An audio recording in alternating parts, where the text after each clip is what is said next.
की माझी आई आजारी पडली आणि एका वर्षभरामध्ये आई गेली.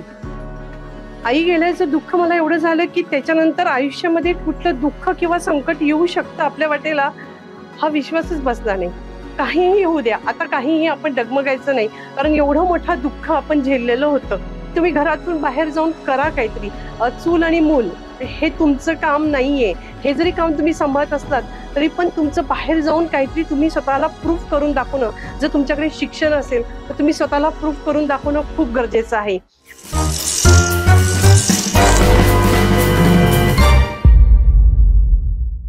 नमस्कार, मी वंदना गवळी. माहेरचं नाव वंदना आढाव. खानदेश सारख्या ठिकाणी माझं बालपण आणि सगळं शिक्षण झालं. B.Com पर्यंत शिक्षण झालं.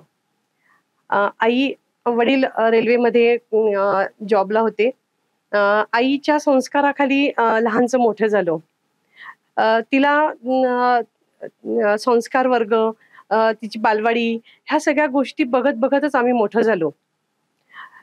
तिला राजकारणाची खूप आवड होती आणि एकदा असाच एक प्रसंग झाला की तेव्हा मी एक 7-8 वर्षाची असेल. आमच्या नांदगाव या ठिकाणी अटल बिहारी वाजपेयींची भेट झाली. तेव्हा ती व्यक्ती किती मोठी आहे, लोक मोठी कशी असतात हे बघायला तेव्हा मिळालं.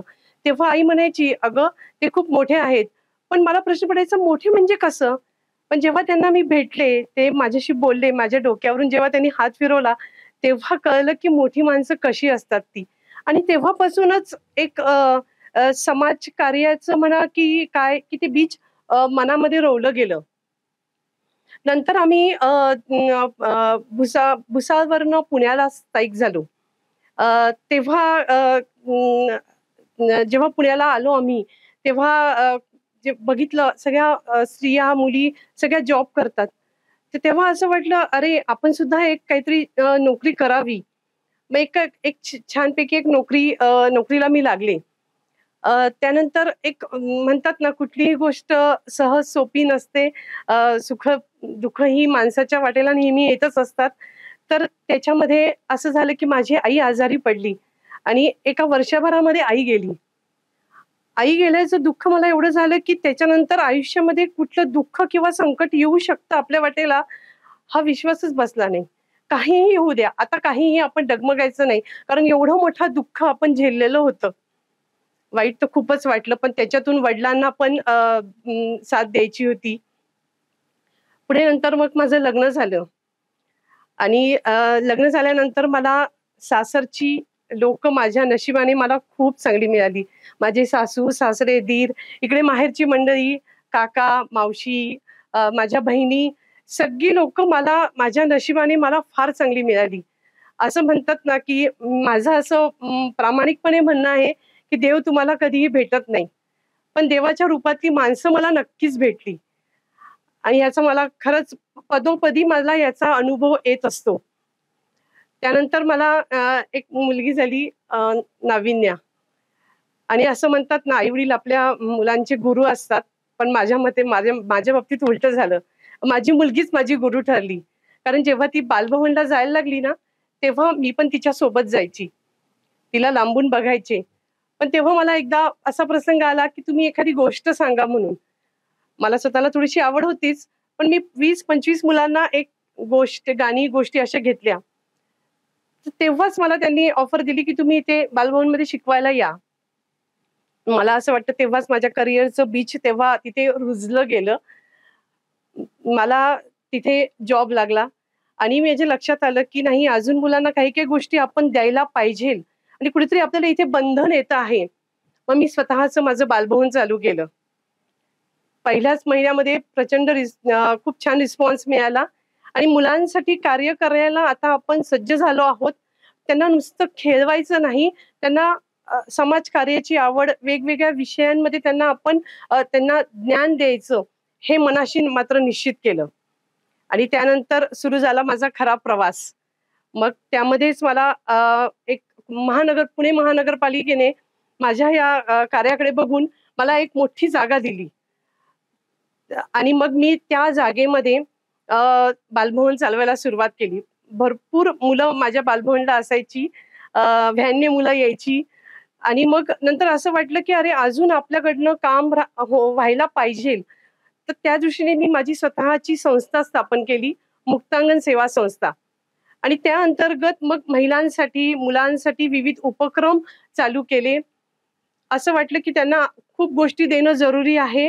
आणि मग वाचन कट्टा, मुलांना वेगवेगळ्या ठिकाणी घेऊन जाणं, महिलांसाठी स्पर्धा, असे असे बरेच उपक्रम त्या दरम्यान मी केले.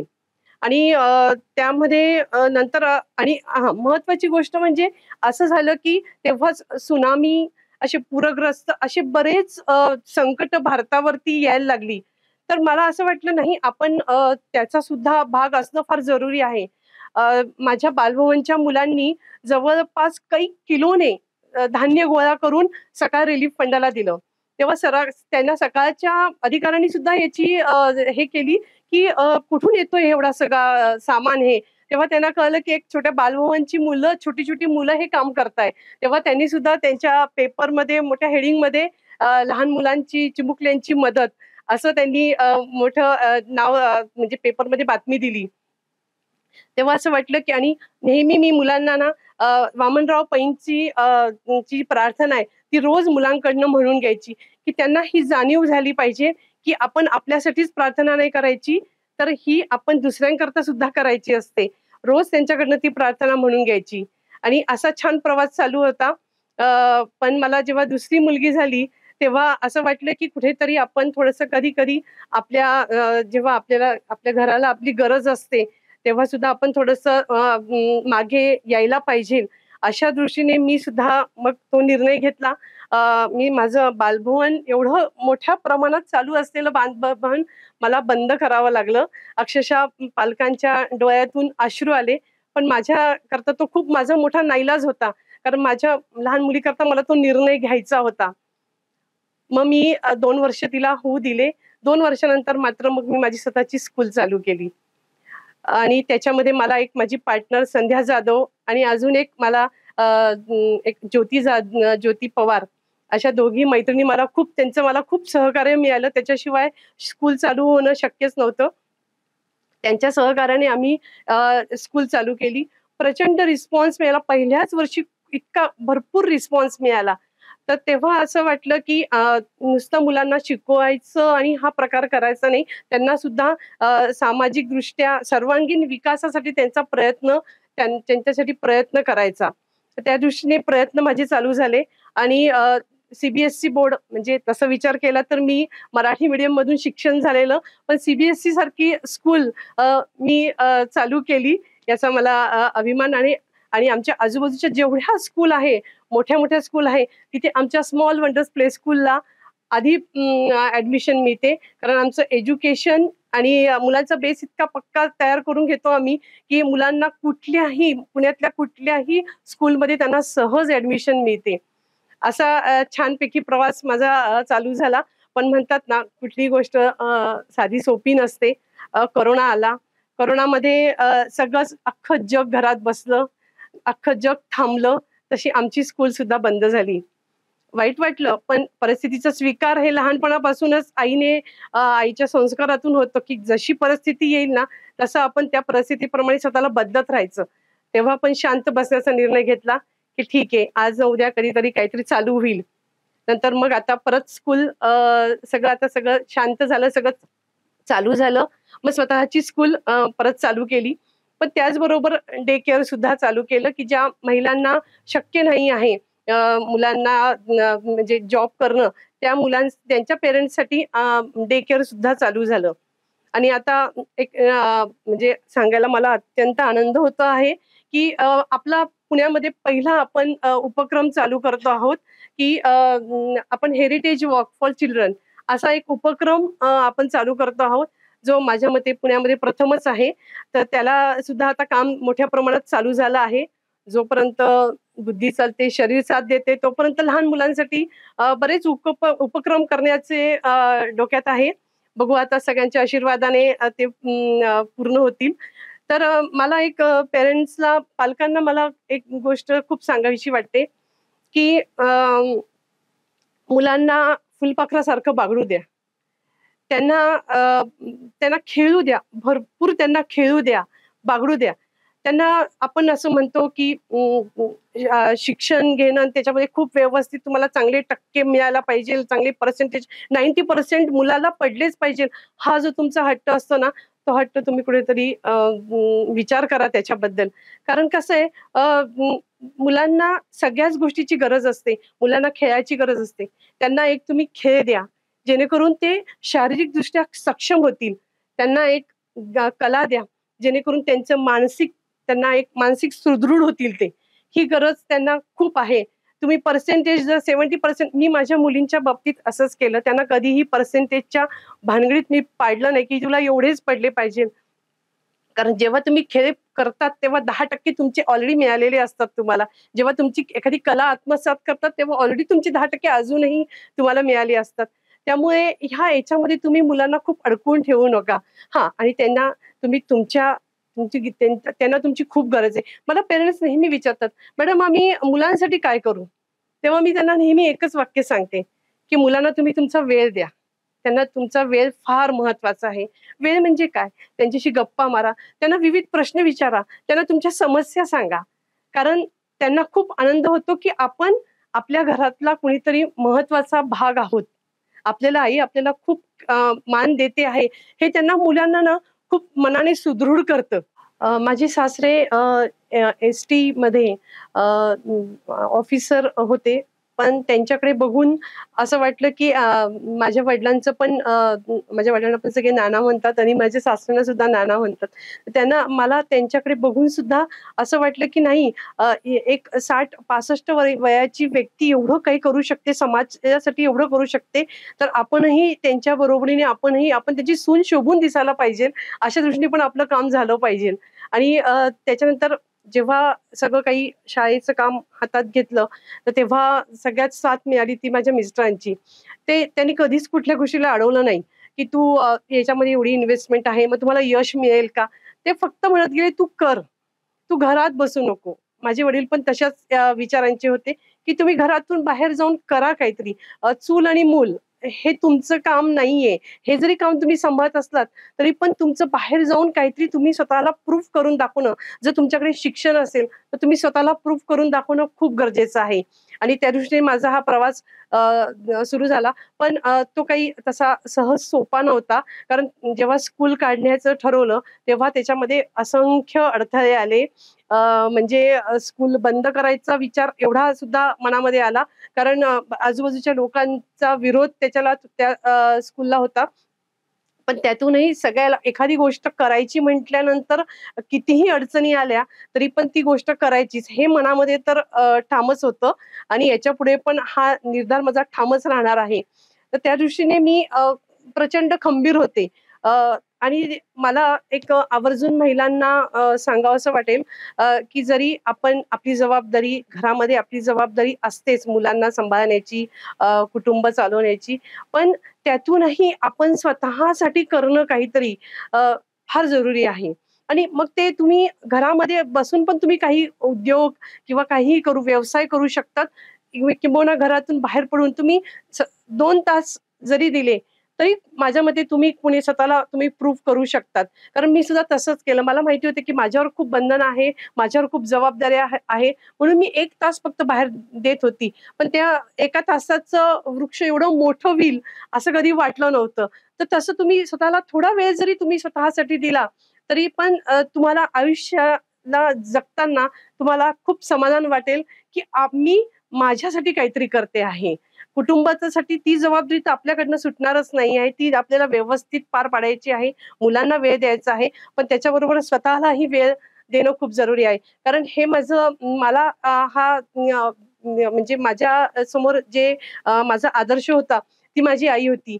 आई विशेष काही शिकली नव्हती. ती नोकरी करू शकत नव्हती कारण आमच्या बहिणींची जबाबदारी आणि वडिलांचा असा नोकरी होती, की ती बाहेर जाऊन करू शकत नव्हती. पण तिने जे काही केलं ते घरात राहूनच केलं. त्यामुळे आता याला 45 वर्ष 50 वर्ष झाली असतील.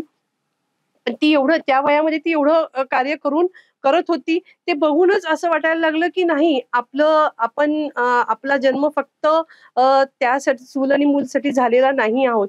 आणि आपणही काहीतरी केलं पाहिजे. तर मला सर्व महिलांना हेच सांगायचं आहे, करा तुम्ही. तुमच्यामध्ये करण्याची मी तर म्हणेल पुरुषांपेक्षाही तुमच्यामध्ये तुम्ही खूप काही करू शकतात. कारण पुरुष फक्त नोकरी करू शकतो, पण महिला नोकरी, घर सगळं काही आणि नातेवाईक सांभाळणं ह्या सगळ्या गोष्टी स्त्री करू शकते. त्यामुळे स्त्रीमध्ये पुरुषांपेक्षाही जास्त शक्ती आहे, याच्यावर माझा पूर्ण विश्वास आहे. मला असं वाटतं, की पालकांना मला खूप एक आवर्जून गोष्ट सांगायची आहे, की तुम्ही मुलांना मोठी लोकं दाखवा, मोठी माणसं दाखवा. जेव्हा ते मोठी लोकं बघतील, तेव्हा त्यांना वाटेल, की आपणही मोठं बनायला पाहिजे. मी सुद्धा माझ्या मुलींच्या बाबतीत असंच केलं आणि आज त्या कॉलेजला आहे, तरी सुद्धा अजूनही मी वेगवेगळ्या ठिकाणी वेगवेगळ्या व्याख्यानांना त्यांना घेऊन जाते. प्रकाश आमटे, कुमार विश्वास, जयंत नारळीकर असे अनेक लोकांना त्यांना मी बघायला लावलं. जेणेकरून मुलं ते बघून आपणही असे बनू, हा एक भावना मुलांच्यामध्ये नक्कीच निर्माण होते, असं मला वाटतं. आणि मला असं एक महत्त्वाचं सांगायचं आहे, की मुलांना तुम्ही थोडी अध्यात्माची आवड लावा. असं नाहीये, की अध्यात्म हे मोठं झाल्यानंतरच असायला पाहिजे. त्यांना लहानपणापासून त्यांना देवाची पूजा म्हणा किंवा देवाची प्रार्थना असं काहीतरी तुम्ही लावून द्या. कारण अध्यात्म जोपर्यंत आपल्या येणार नाही, तोपर्यंत मुलांना संकटांना किंवा आयुष्य स्थिर होण्यासाठी ह्या गोष्टींची नितांत गरज आहे.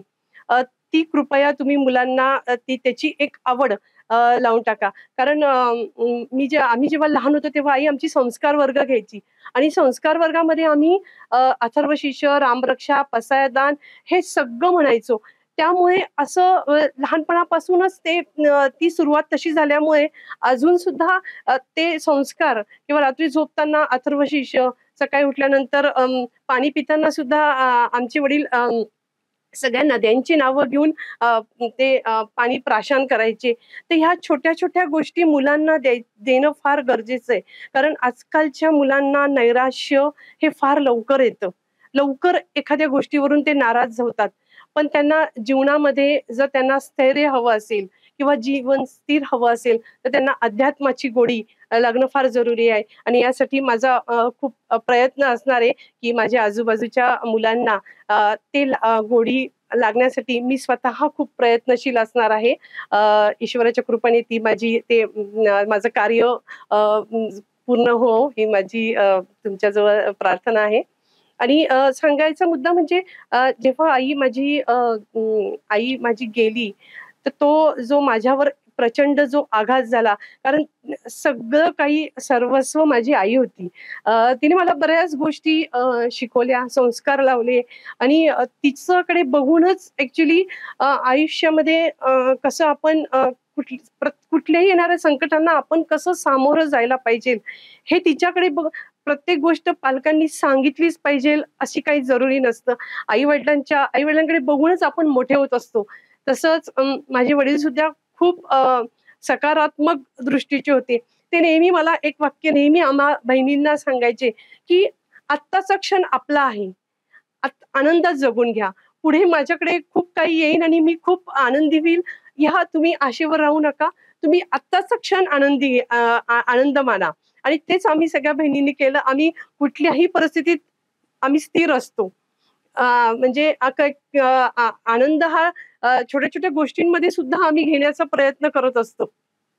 आणि मलाच हेच दृष्टीने या निमित्ताने मला पालकांना सांगायचंय, की मुलांना आनंदी राहण्यासाठी तुम्ही स्वतः प्रयत्नशील असा आणि आपले जे उपक्रम आपण चालू करतो आहोत, याच्यामध्ये मला सर्व मुलांची तर मिळेलच कारण मुलं खूप इनोसेंट असतात. मी कधीच मुलांना कुठल्याच गोष्टीमध्ये मूल चुकीचं वागलं तर त्यांना कधीच मी दोष देत नाही.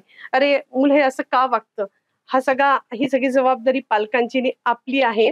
त्यामुळे हे सगळे जे आतापर्यंतचे उपक्रम केले आणि करणार आहेत, त्याच्यामध्ये तुमच्या सर्वांची साथ असू द्या.